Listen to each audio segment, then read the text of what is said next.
मुंबई हे कुठल्या राज्यात गेली पाहिजे. गुजरात म्हणायचं मुंबई हे गुजरातमध्ये आली पाहिजे, आणि महाराष्ट्र म्हणायचं की मुंबई हे मराठी भाषिकांचा शहर आहे. ते अगदी पालघरपर्यंत मराठी भाषिकच आहे, त्याच्यामुळे ते महाराष्ट्रामध्ये झालं पाहिजे. आणि त्यावेळी जे मुंबई प्रांताचे जे मुख्यमंत्री होते ते गुजरातचे होते, त्याच्यामुळे त्यांचा ओढा काय होता की मुंबई ही गुजरात राज्यात गेली पाहिजे.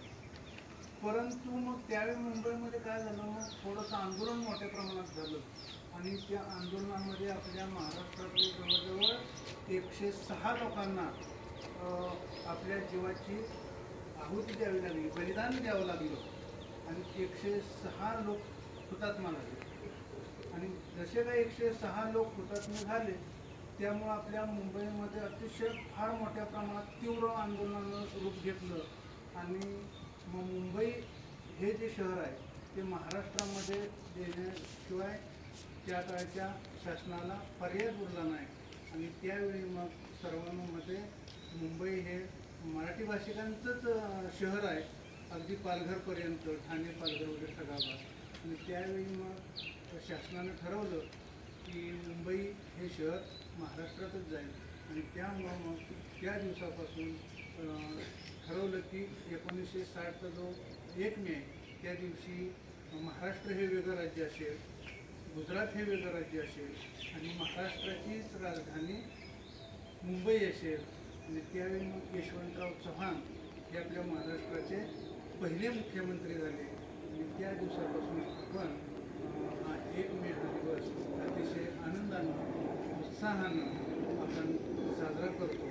त्याचं कारण की त्या दिवशी आपल्याला महाराष्ट्र स्वतंत्र झाला. त्या दिवशी काय सांगितल्या पद्धतीनं कामगार दिन हे आहे.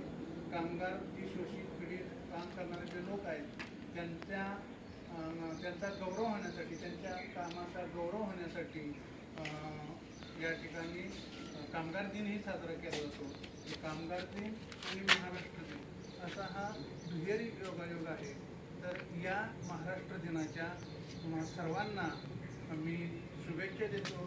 त्याच पद्धतीनं आपल्या बोलत नाही तरीसुद्धा मी त्यांच्या वतीनं व्यवस्थापन समिती सदस्य दीपक भोळे यांच्या वतीनं सुद्धा तुम्हा सर्वांना मी या महाराष्ट्र दिनाच्या आणि कामगार दिनाच्या शुभेच्छा देतो.